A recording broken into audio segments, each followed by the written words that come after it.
Hey folks, Gwe. Lots of people are talking about the Freedom Convoy that arrived in Ottawa this past Sunday. If you haven't read anything about this, the Freedom Convoy started as a protest.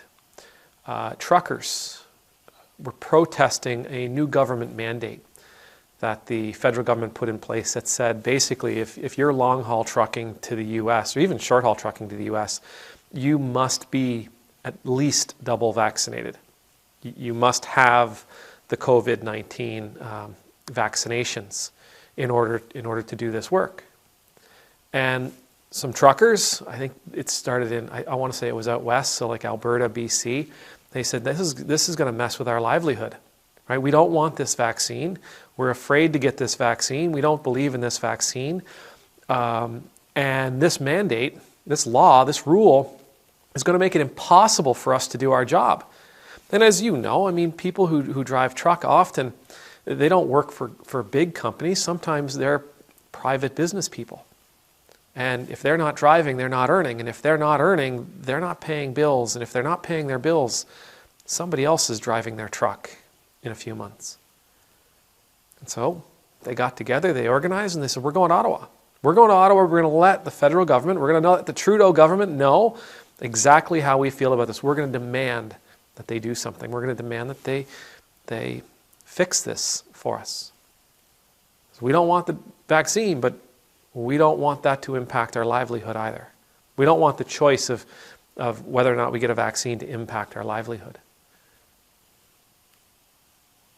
Over the course of a week, 10 days, they traveled across the country.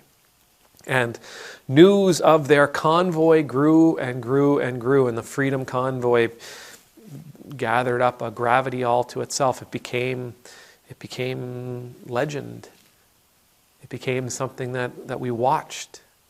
We watched it in the news. And it wasn't just people coming from out west. There were people from all over Canada who planned to arrive in downtown Ottawa, the capital of our country, at exactly the same time. People from Nova Scotia, people from New Brunswick, people from Newfoundland, Quebec, Ontario, every province. Folks from all over went to support this cause.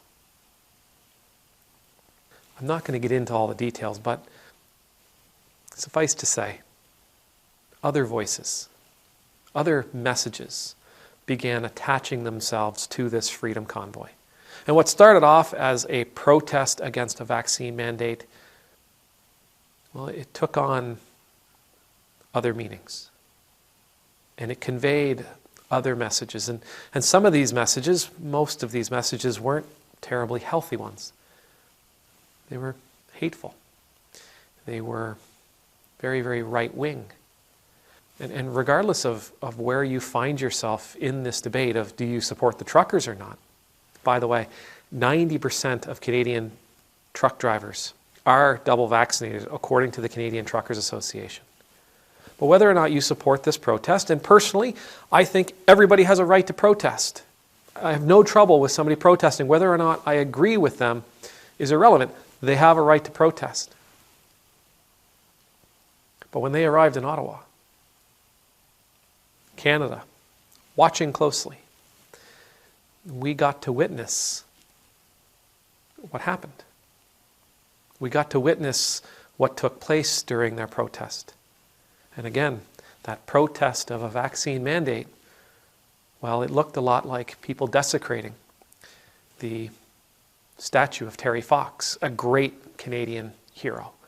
If you don't know who Terry Fox is, Google Terry Fox. Terry Fox, easily one of the greatest Canadians that have ever lived. What that man did is amazing. Just absolutely mind-boggling. I'm so grateful. I'm so grateful to have been alive watching his journey. Back to the trucker convoy, though, we saw his statue being vandalized. We saw people screaming and roaring and dancing from the top of the tomb of the unknown soldier. People parking on the National War Monument. People urinating on these monuments, on these statues, or around them. Now, it's easy to say, well, that's not all the protesters. Thousands of people were there. You're absolutely right. Thousands of people were there. And no, not all of the protesters did these things. Not all of the protesters did these things. Not all of the protesters carried Confederate flags. Not all of the protesters carried Nazi flags.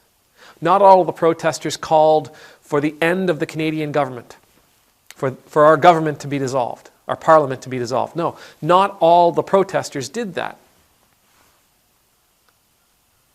But those things that Canada watched, those things that we know happened during the protest, they've now tainted the whole thing. What could have been the most altruistic protest, it could have had the most altruistic reason, the most beautiful, wonderful, loving reason behind it. Now it's got Nazi flags associated to it. It's got anti-Semitism associated to it. It's got hate speech associated to it. It's got violence associated to it. Calls for war associated to it. People relieving themselves on national monuments attached to it. People desecrating statues of national heroes attached to it. People treating with utter disrespect monuments for those men and women who've fallen in service to our country. Jesus tells us, beware the yeast of the Pharisees. Beware the yeast of the Pharisees. Now, and that statement can be taken in many, many ways, and this is one of them. Beware what you allow into your group. Beware of the messages you allow to attach themselves to your movement, to your offering, to your strategy.